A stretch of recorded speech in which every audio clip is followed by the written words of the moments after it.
lawmakers here to start.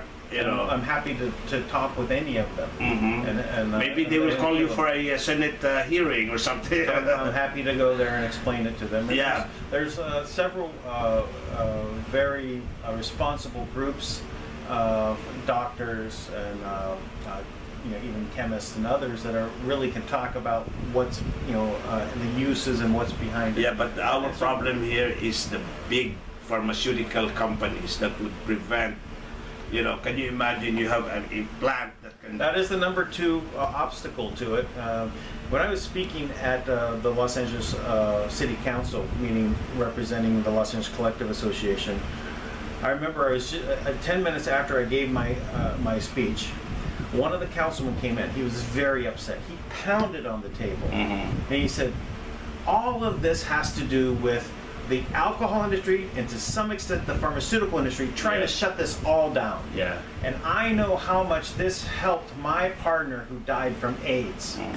Yeah, that's another group. And he came in and he was just furious about this because was the beginning where Los Angeles, who had given out hundreds and hundreds of licenses for dispensaries, had flipped because they were paid off by the alcohol industry and pharmaceutical industry to stop this. Now, it didn't work, and it spread across the entire United States, and now, it's a matter of it's going to become legalized completely in the United States. I don't know if it's, this year, next year, 5 years from now, 10 years from now. Well, in our state in California, we're fine. I mean, we are...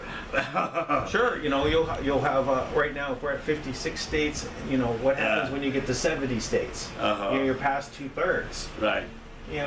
Or you drop all of it now? Really right now, the problem is that once the government sets up an institution, the people want to keep getting paid who have those jobs.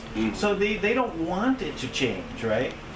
You have to repurpose those people and have them do some other job. Well, in the Philippines, target them for shabu. Yeah. Right? It's a livelihood for people, It's a livelihood. It becomes a business. And, the attorneys, the whole court system, all of them get money because they're doing this. Now, if they don't have this anymore and it wipes out us, does that mean that you don't need so many people working? So you you get rid of some of those people. So that's some of the political issues that are attached to when you build up a whole infrastructure to go after something and make it illegal, and a lot of wasted money. And that's more of the wasted money, but now people's livelihoods are attached to that. So you have to handle that piece. Now, if you create an industry out of the marijuana and cannabis, out of the food and the fiber and the fuel, and that can be a good alternative. All those people can be repurposed into their much better. Yeah. And I think people who are hooked to shabu because of mental conditions, or instead of using shabu, they use now marijuana. I mean, for people, Well, I know that it's safer than shabu, of course. Well, marijuana is safer than shabu. There was actually in California one particular doctor wanted to attack cocaine addiction. And so he literally helped working with some of the farmers, designed one strain to get people not to be addicted to cocaine. They named it green crack. And that's still marijuana. It's a form of marijuana, and the strain's name was green crack.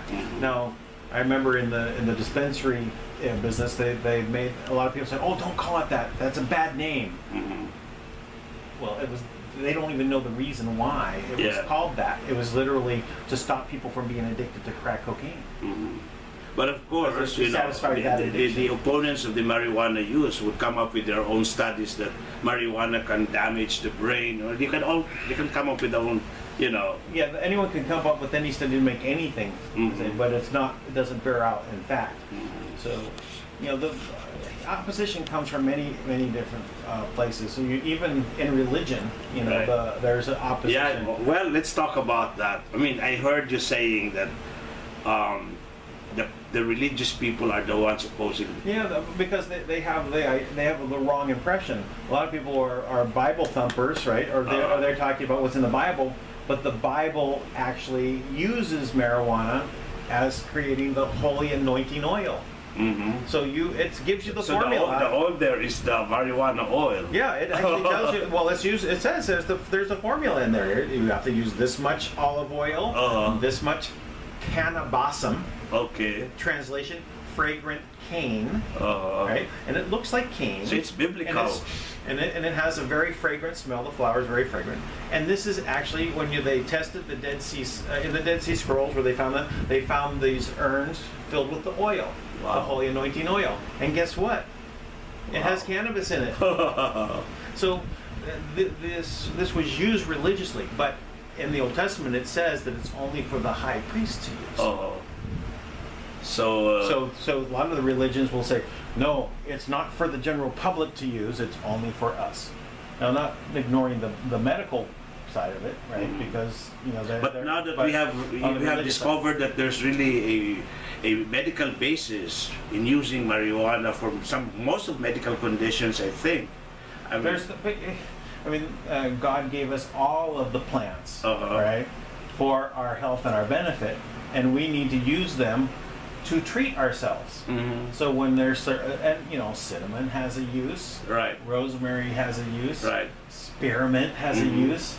Peppermint, eucalyptus, all of these things. And so with the rest of what they call food as medicine. Yeah, and food. Nutrition in the food is the best medicine for us. Right. Right? Not McDonald's. Exactly.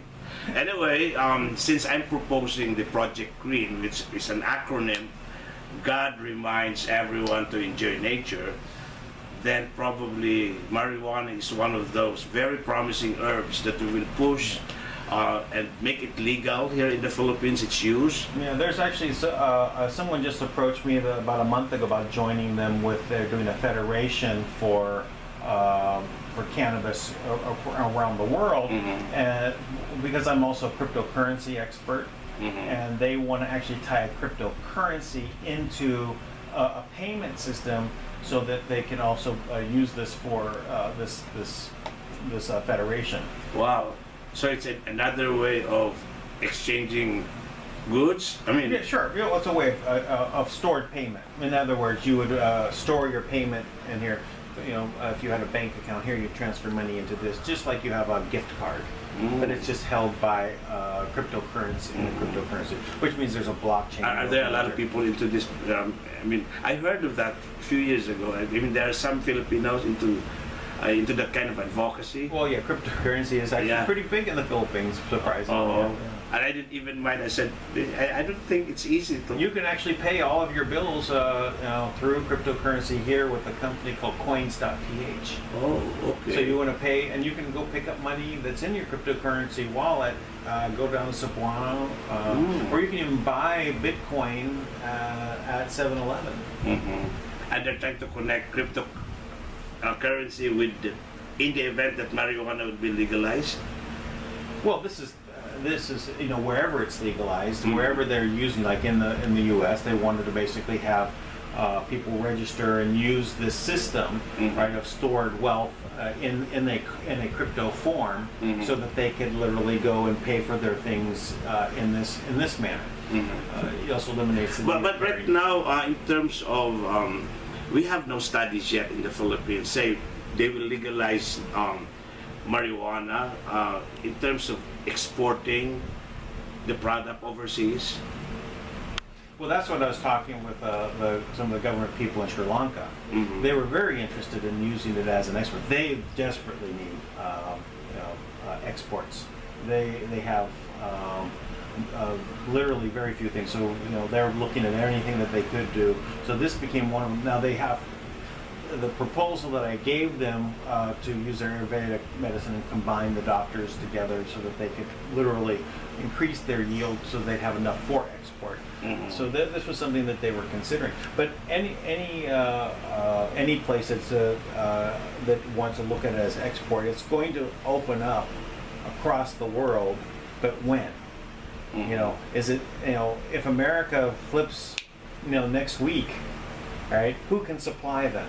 Yeah. Well, right now it's Mexico.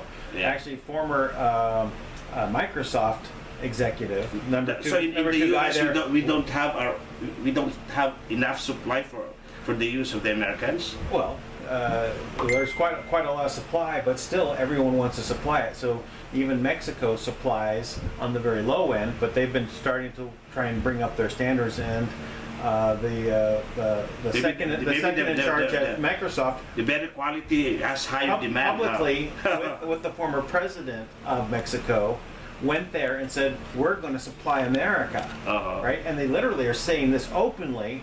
They're going to build, the infrastructure to grow marijuana, to ship it across the border legally. Right. It's not legal now, but they're already starting. They're starting to prep the way. Whether it's 5 years from now or 10 years from now, they're ready. So it's going to take time for any country that wants to basically develop an infrastructure for this. This is an industry that is booming, and it's going to keep booming. I think it was $80 billion out of California. That was the biggest cash crop in California in 1 year. $80 billion exported from the California. So that's a lot of money, right? And the government didn't have any part of it because they made it illegal, right? So that was all illegal money. Now I think it's probably upwards of $500 million has been legalized from the standpoint. Maybe it's probably more now. Those numbers from 4 years ago. So it's probably much higher now. There might be billions of dollars now being collected in tax revenue. Yeah. And if the Philippines will open this and legalize this, there's a lot of revenues from marijuana. There's a lot of revenues. Yeah. And anyway, for all the different products. And well, being a medical doctor, I'm looking at it as a hope for people who cannot, are already hopeless in terms of using strong analgesics, narcotics, with the side effects of all these drugs. I mean, especially even for end-of-life scenarios where people are, they are going to die. And I've seen so many times where those people literally stop taking all of these heavy narcotics. And they switch completely to marijuana. And they have better quality of life. They were able to interface with their family and loved ones while they're dying and be lucid, awake. Right. At least, so that they can express themselves in the end of life.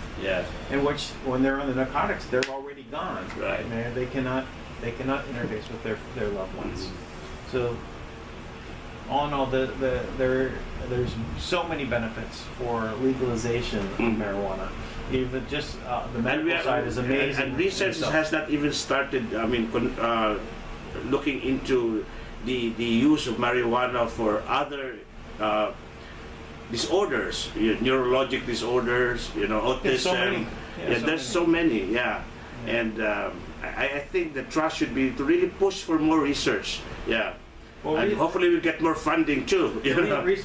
Research is going to happen if you've allowed for the industries to flourish, right? You get out of the way, and everyone will want to do the research, right? Because they want to find out which is the best one to do this, which is the best one to do that. And we need people to fund the research, and that's no problem either, right? Because as soon as you start this, everybody wants to do it. Anyway. Thank you so much, sir, again for your time, and we might invite you for future, symposia. And, make sure. I think, as I've said in my announcements, in my text, that I am dealing with an expert. That you are an expert in the field of the medical and the recreational use of marijuana. So this